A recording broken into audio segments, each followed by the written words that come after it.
Hello നമസ്കാരം. ഷമീമാസ് കറിവേളിലേക്ക് എല്ലാവർക്കും സ്വാഗതം. ഇന്ന് നമ്മൾ ഉണ്ടാക്കാൻ പോകുന്നത് നെയ്യപ്പമാണ്. പെട്ടെന്ന് ഉണ്ടാക്കാൻ പറ്റുന്ന ഒരു നെയ്യപ്പം. 1 കപ്പ് വറുത്ത അരിപ്പൊടിയാണ് എടുത്തിരിക്കുന്നത്, 1 കപ്പ്. പിന്നെ എന്ന് പറഞ്ഞാൽ 2 ടേബിൾ സ്പൂൺ റവ, വറുത്തതോ വറുക്കാത്തതോ ആയാലും കുഴപ്പമില്ല. പിന്നെ 3 ടേബിൾ സ്പൂൺ മൈദ. പിന്നെ ശർക്കരയും കരിപ്പൊട്ടിയാണ് എടുത്തിരിക്കുന്നത്. 2 ഈക്വൽ അളവിൽ 100 ഗ്രാം ശർക്കരയും 100 ഗ്രാം കരിപ്പൊട്ടി. നമുക്ക് ഇതിൽ 1 കപ്പ് വെള്ളം ചേർത്ത് ഒന്ന് ഉരുക്കിയെടുക്കാം. നമ്മൾ എടുത്തു വെച്ചിരിക്കുന്ന അരിപ്പൊടി ഒരു ബൗളിലോട്ട് മാറ്റി കൊടുക്കാം.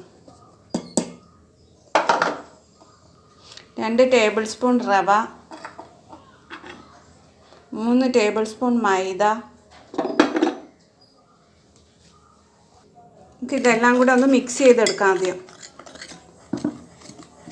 നമ്മൾ ഉരുക്കി വെച്ച ശർക്കര ചെറിയ ചൂടോടുകൂടി തന്നെ മാവിലോട്ട് ഒഴിച്ചു കൊടുക്കാം. കുറേശ്ശെ ഒഴിച്ചിട്ട് കുറേശ്ശെ മിക്സ് ചെയ്തെടുക്കാം.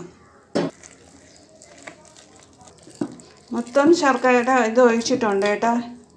നമുക്കിതെല്ലാം നന്നായിട്ട് മിക്സ് ചെയ്തെടുക്കാം.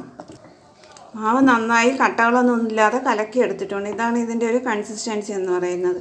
ഇനി നമുക്ക് ഇത് പൊങ്ങാനായിട്ട് മാറ്റി വയ്ക്കാം. ഇന്ന് വൈകിട്ടാണ് കലക്കി വെച്ചെങ്കിൽ നമുക്ക് രാവിലെ ഉണ്ടാക്കാം.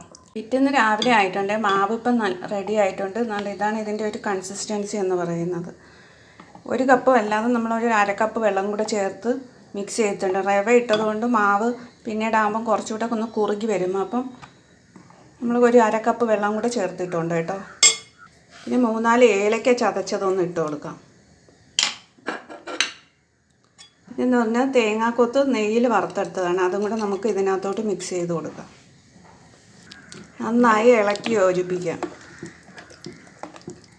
ചീനച്ചട്ടിയിലേക്ക് വെളിച്ചെണ്ണയാണ് ഒഴിച്ചിരിക്കുന്നത്. നെയ്യപ്പത്തിന് വെളിച്ചെണ്ണയാണ് നല്ലത്. നല്ല പതയെല്ലാം വറ്റി വന്ന് നല്ല എണ്ണ നന്നായി ചൂടായതിന് ശേഷം നമുക്ക് ഒഴിച്ചു കൊടുക്കാം. ഇപ്പോൾ എണ്ണ നന്നായി ചൂടായിട്ടുണ്ട്. നമുക്ക് ഇനിയിപ്പോൾ ഒഴിച്ചു കൊടുക്കാം. നമുക്കൊരു മീഡിയം ഫ്ലെയിമിലോട്ട് മാറ്റി കൊടുക്കാം. അല്ലെങ്കിൽ നെയ്യപ്പം കരിഞ്ഞു പോവുകയും അകം വേഗത്തുമില്ല. ഇനി നമുക്കൊന്ന് മറിച്ചിട്ട് കൊടുക്കാം. പൊന്തി വന്നതിന് ശേഷം വെച്ച് മറിച്ച് കൊടുക്കാം.